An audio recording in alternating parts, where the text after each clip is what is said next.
Well, welcome to the DCA podcast. Tonight's episode is entitled The System, or the Boys rather, The System Misses. The Boys, The System Misses. You're listening to music from the son of the individual, the namesake that Dockery Christian Academy is named after, Prophet Robert Lee Dockery. We're grateful for those of you that can join us, but nonetheless, we're going to endeavor to bring tonight more informative information. And I should say that we do intend to have some guests on in the future to be able to bring individuals into our podcast to share with you so that we can engage other professionals and experts in the field. We're talking largely about educational issues because Dockery Christian Academy, also formerly known Prophet Robert Lee Dockery Christian Academy, is designed to help bridge the gap academically that exists for black boys. We're right here in Nashville, Tennessee, and we endeavor to open a school in 2026. We have the fix in 2026. So tonight, again, our topic is specifically addressing the systematic failures and issues and problems that are the cause for many black boys in particular. Why do we focus on black boys? Because that's what the data says.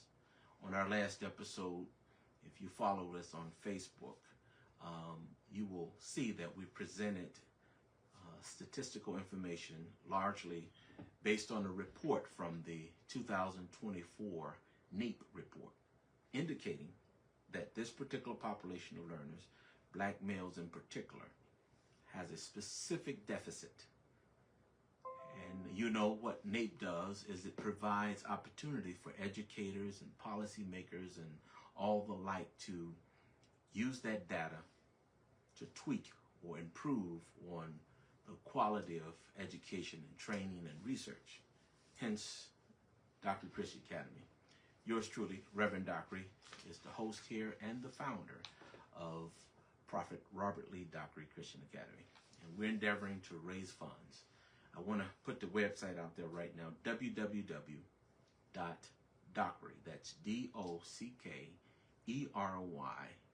Academy, ACADEMY.US, dockeryacademy.us. Hopefully you'll see that in our presentation here that we have.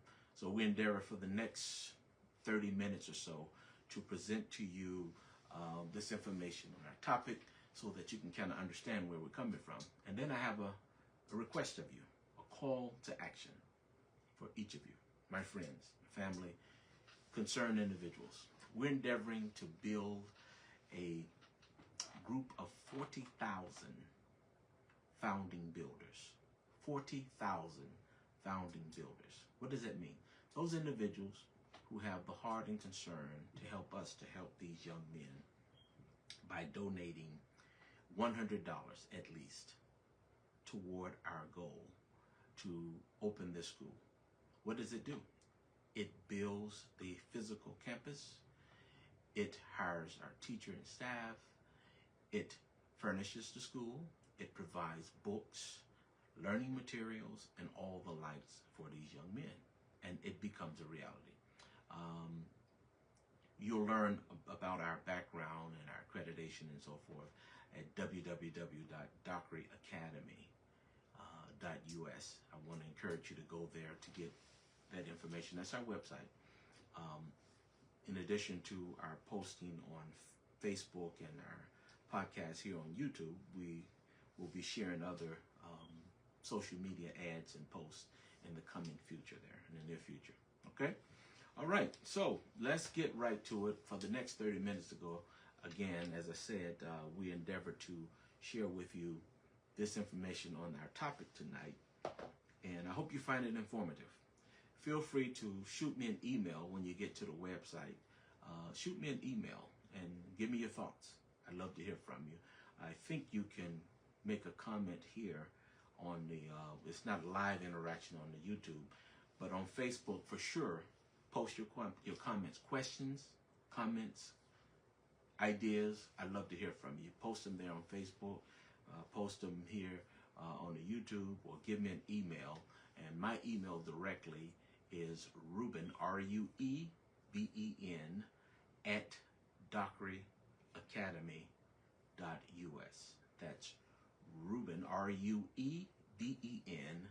at dockeryacademy.us. All right?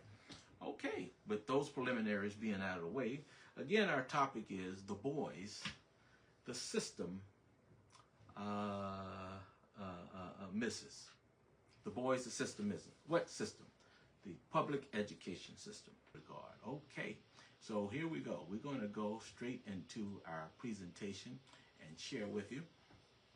What I'd like for you to do is to follow me here, and again, I'd love to entertain your questions or comments and things of that nature that you might have, and be able to directly engage you at a later basis. We're talking about the system, the education system. So I'll be giving a background on what the system consists of, typically. We'll also look at the three primary factors, not the only one, but three major factors to a successful school or system that works and functions in the best interest of students. And we're talking about black males who are failing right now. And it's not the children that are at fault. It's the people responsible for them. There's a breakdown, okay? And intent is not to point a finger at anyone, but to understand, again, based on data and research, what we need to do to make the difference, right? To improve the quality of life for these young men in these urban areas, these urban cities, just like here in Nashville, Tennessee. Yeah, that's our goal. We don't want to denigrate parents. We don't denigrate teachers. We don't want to denigrate school systems. There are some places students are doing well. They're functioning. They're being successful. But we know that too many places they're not. And that's why, again, just want to reiterate why we're focusing as we are and going and taking that tact, okay? So we began with the State Department of Education, its role in this process. A State Department of Education oversees K through 12 education statewide, right? They develop and implement policies governing education across the state. We have 50 states in America, and each state has its own policies. Many of them coincide or agree, but each state have their own autonomy. They set standards for learning. They manage the funding for learning, ensuring accountability for children learning, providing resources to local school districts to improve student achievement, preparing them for college and careers, and guaranteeing equal access to quality education. Now, that's what they're supposed to do.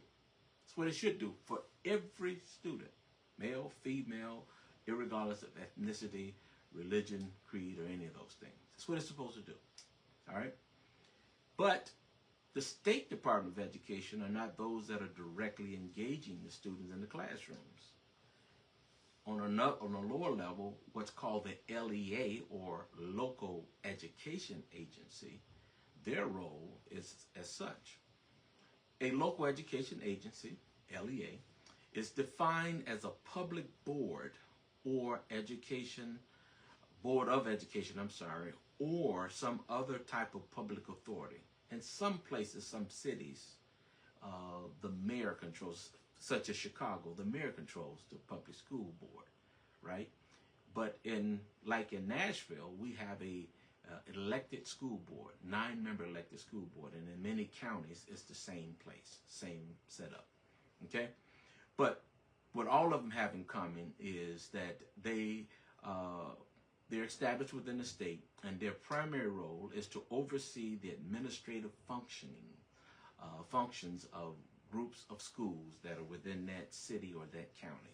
Okay, this includes managing educational services and ensuring compliance with state regulations.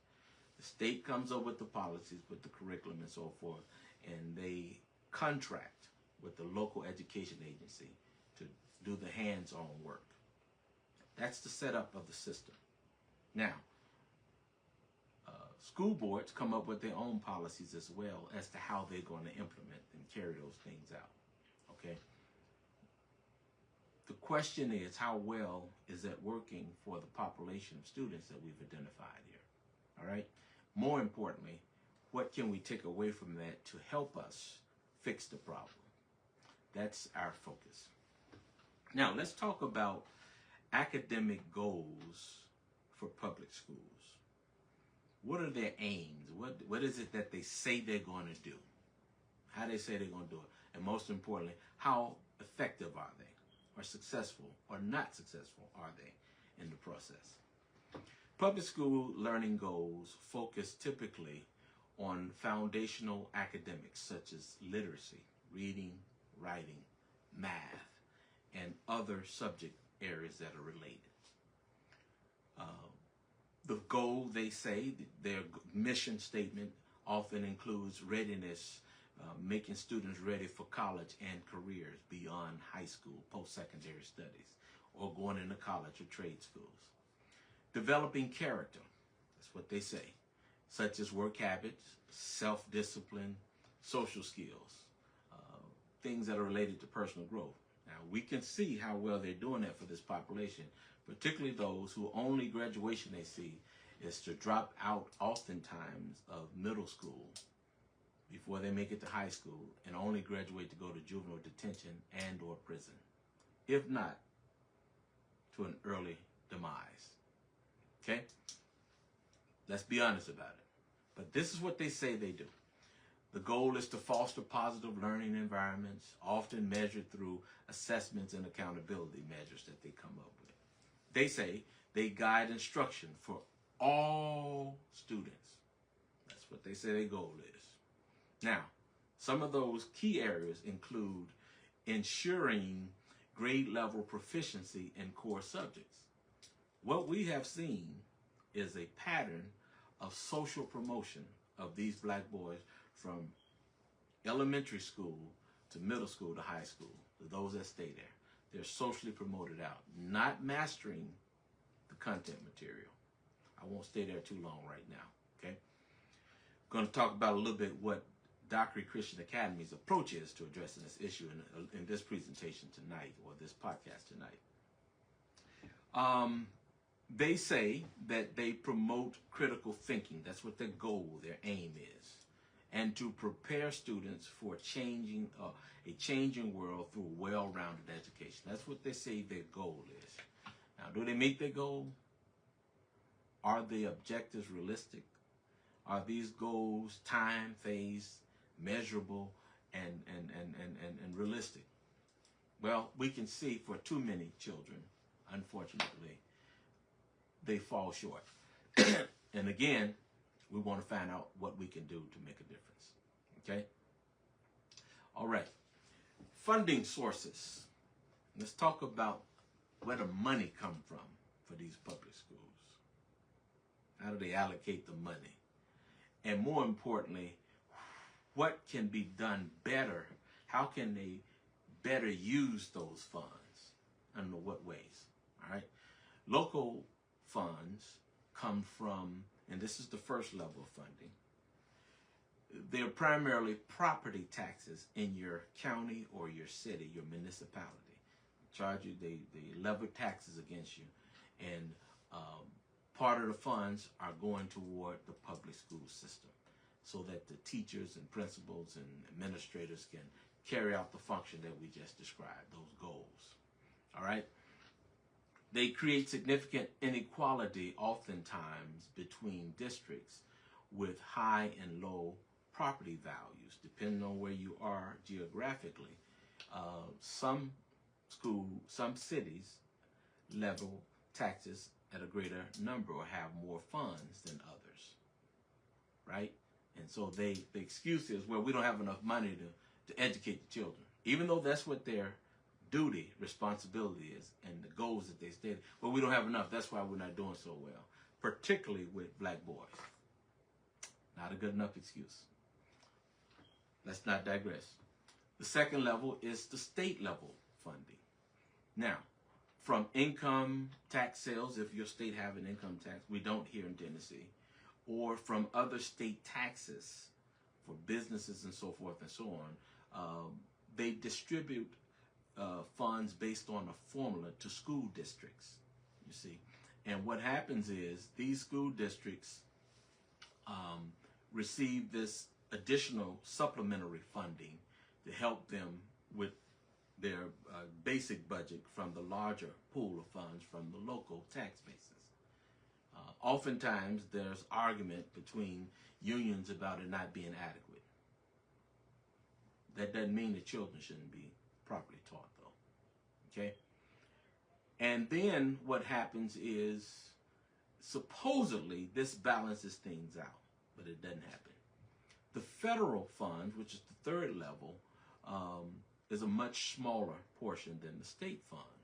They often target specific needs such as special education, children with special education needs, and or low-income students receiving what's known as Title I funds from the Department. Now, I understand that right now, this current administration is looking at changing the Department of Education and moving more autonomy back to the state.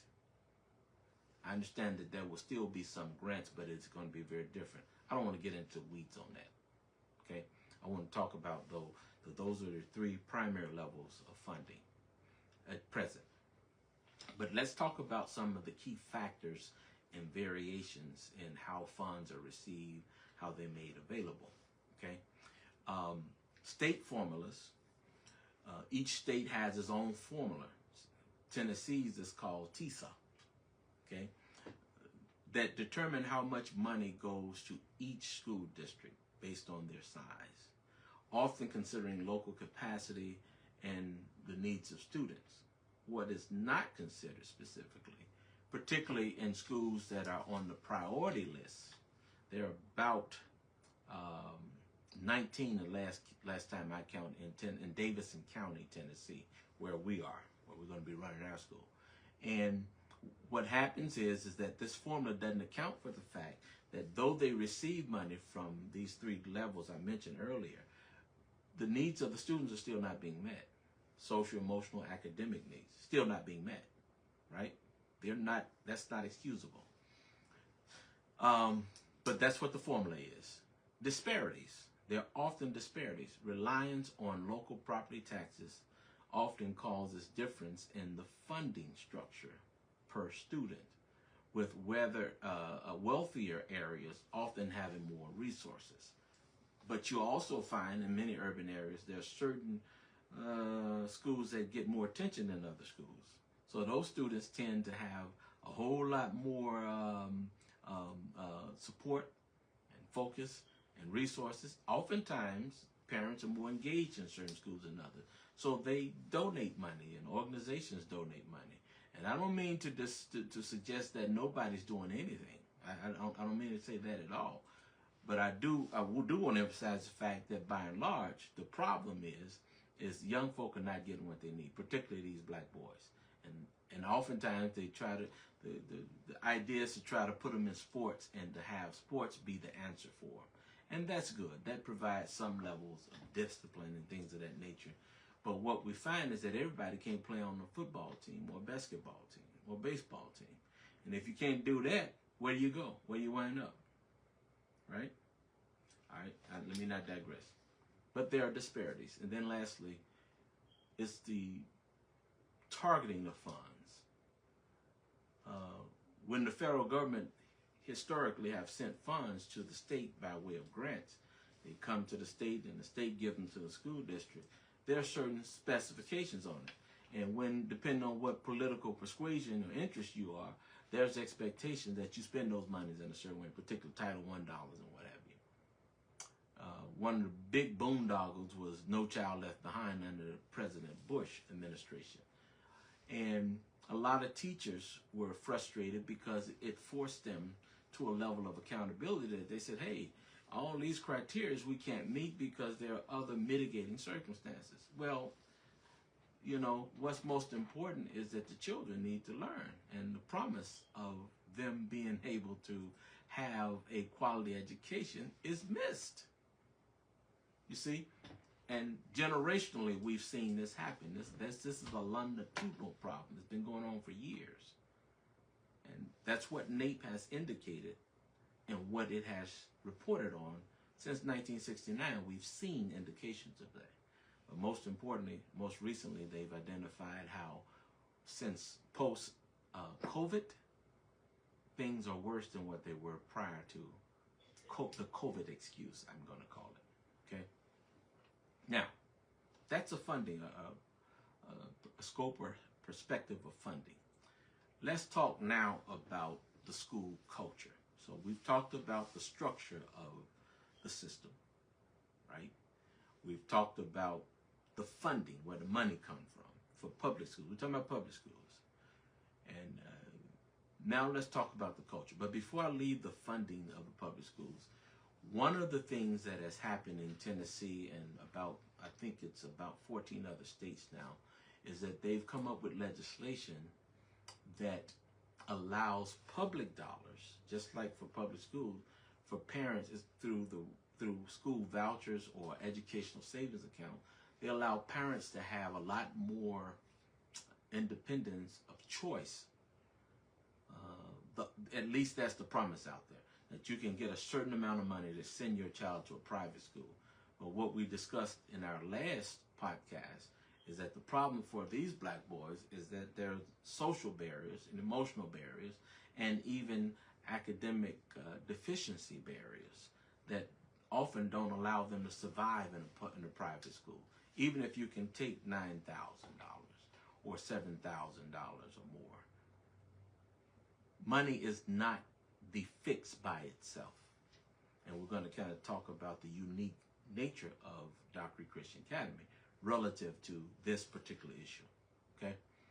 All right. So let's talk right quickly, though, about the school culture, because that's the third,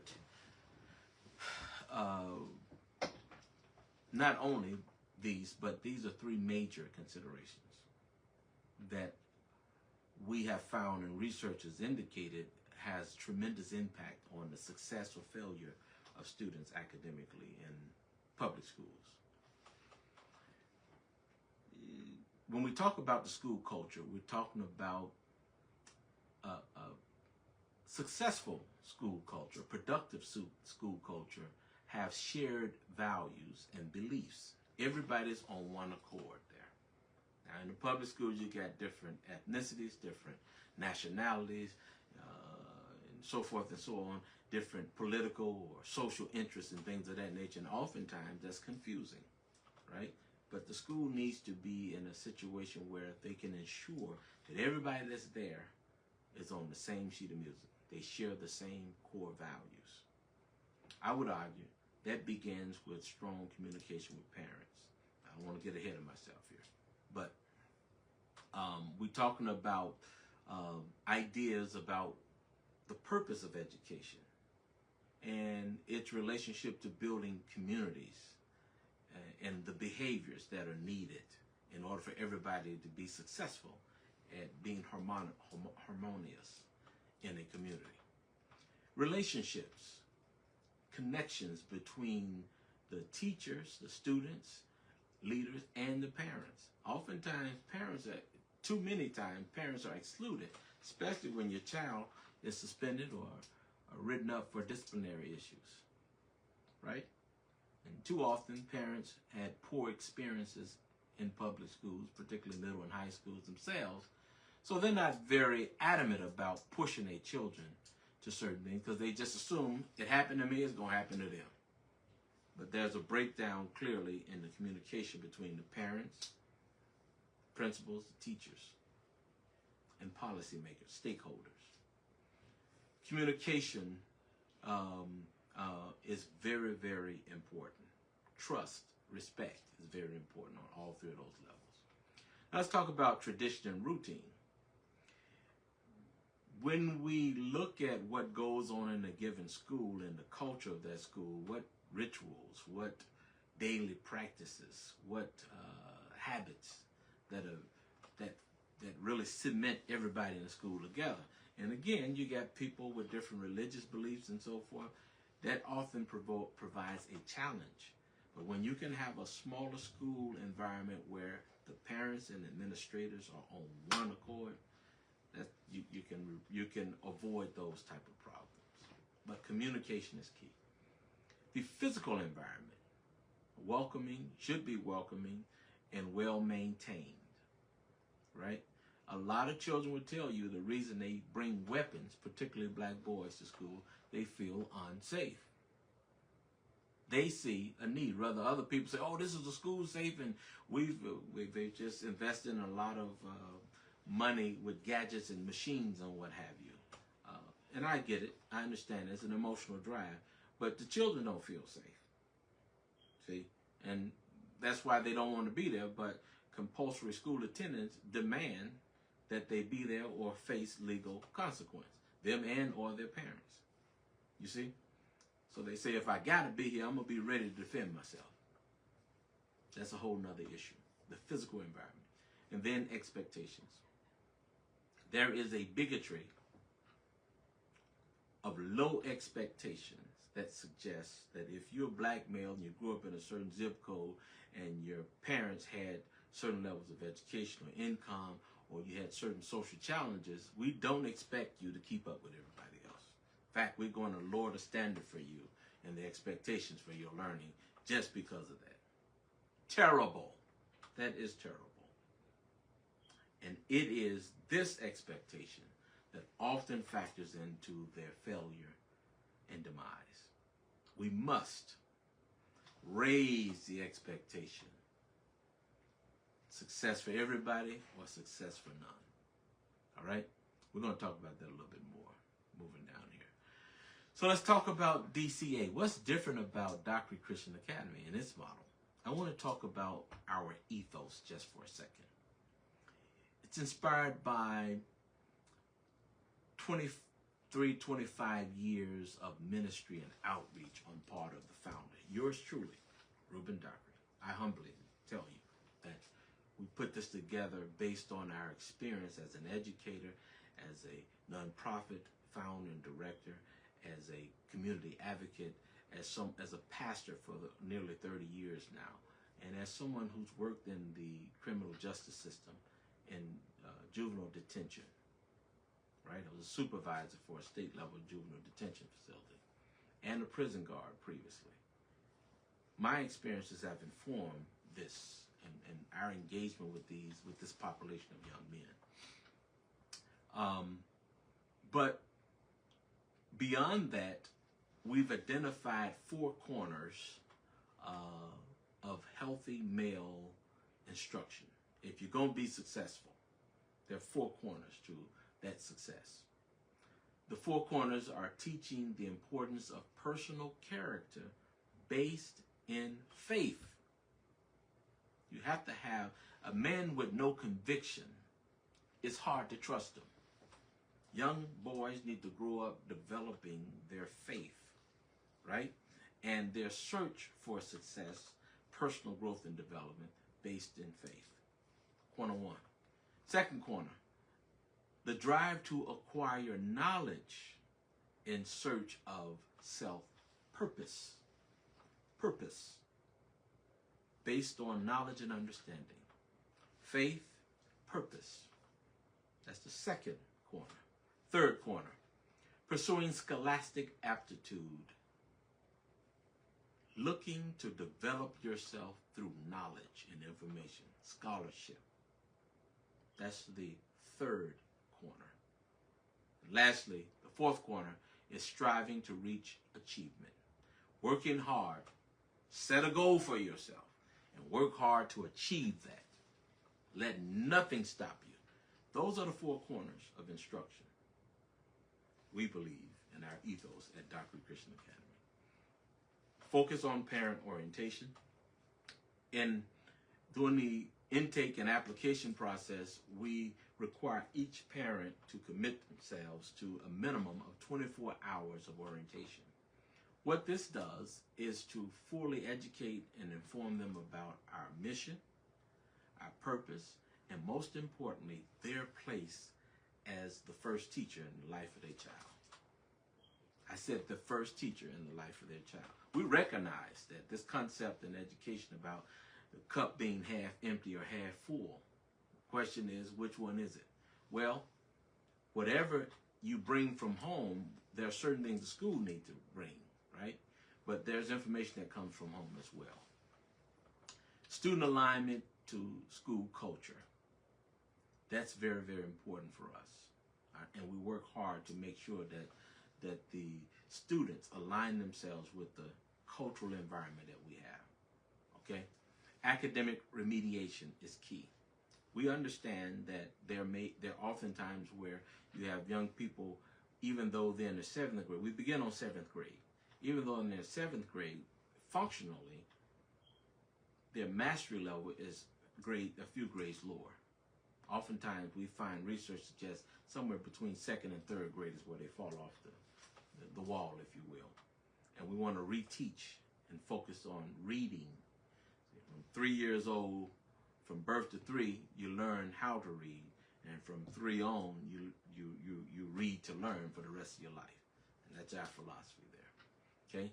If you can't reach them, you can't teach them.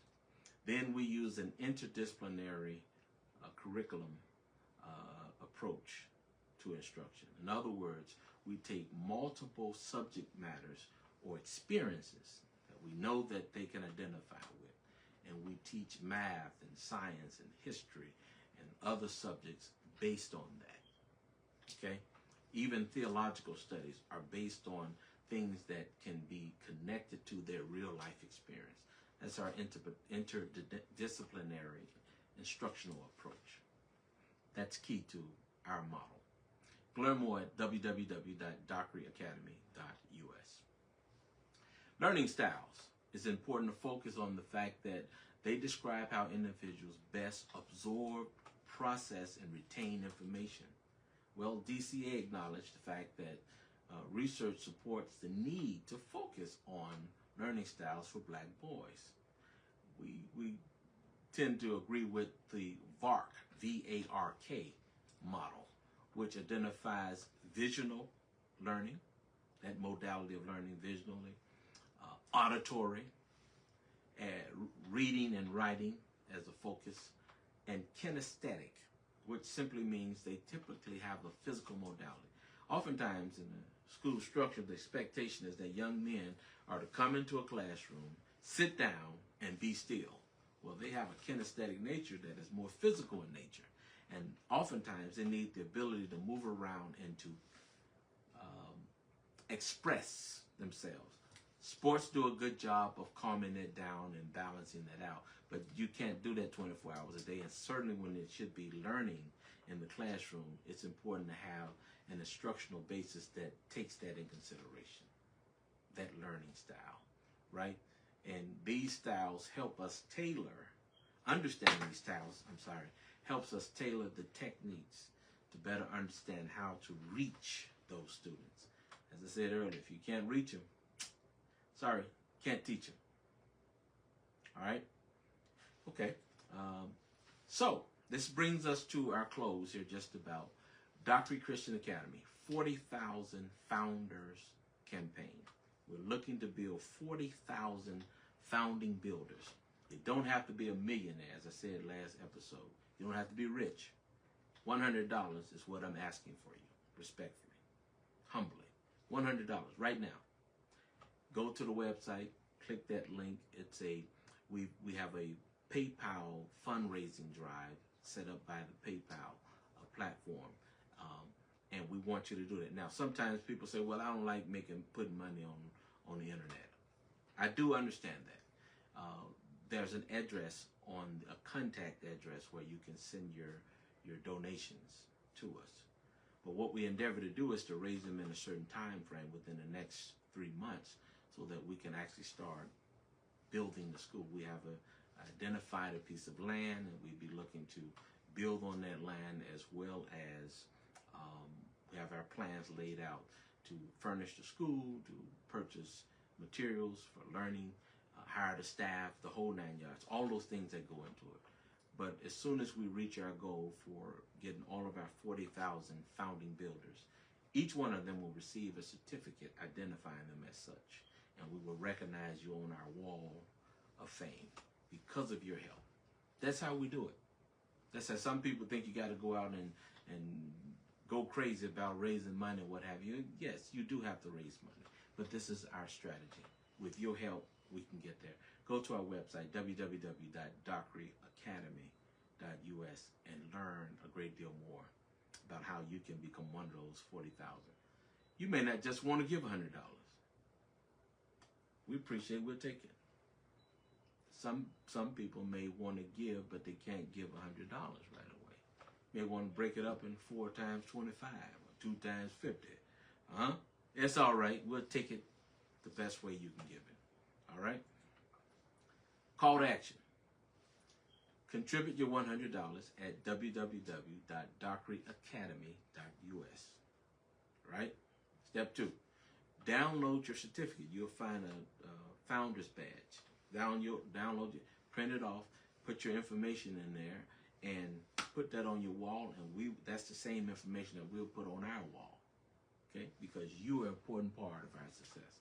Then lastly, encourage 5 other people to assist you with giving $100, right? And the sooner we do that, beloved, we will reach our goal of 40,000. That's all we ask for, 40,000 right now. Founders, 40,000. Be one of them. Be one of them. Make the difference. Help me to help these young men. And again, I want to thank you. This is your host, Reverend Dockery, founder of Dockery Christian Academy, and you mean a great deal to us. Your efforts mean a great deal. We're spending this time to share in these podcasts so that you can be familiar with our concept, our mission, and more importantly, the objectives that we've laid out to be successful in that mission. I'm convinced that these young men that you see in juvenile courts, on the news, in the streets, we can turn their lives around. The God of the universe told me, Dockery, I want you to take a step to do it. And I'm asking you, with love and appreciation, help me do that. Won't you do that? Won't you help me with that? I want to thank you in advance. www.dockeryacademy.us. Go ahead, check us out, and we'd love to have your support. Look like somebody is giving us a thumbs up. Thank you. Thank you, thank you, thank you, thank you. There's a phone number on the website as well if you want to call me. I'm alive. Pinch me, I'm alive. Again, with that, I think that's enough for us to move forward and to encourage you again to become one of those 40,000 founders. Pass this information on. Share it. Take this podcast link and share it with your friends and families if they want to hear about what we're doing. On the website, we will have a list of, on the podcast page link, you'll have the list of all the podcasts that we do. So I want to encourage you to support us in that regard. Again, this is Ruben Dockery, and we won't be long the hour too much, but thank you for your time and your attention, and we look forward to engage you on next Thursday, 7 o'clock p.m. If, as the old folks say, the Lord is willing and the creek don't rise. All right. Well, we thank you again. And again, the music that you've been listening to comes from Mario Abney of the Abney Effect, and he is the son of the namesake, Prophet Robert Lee Dockery, the baby son of Prophet Robert Lee Dockery. He's an excellent musician based in the Chicago area, and we're going to close with him, and we'll look forward to hearing from you in the near future there. All right?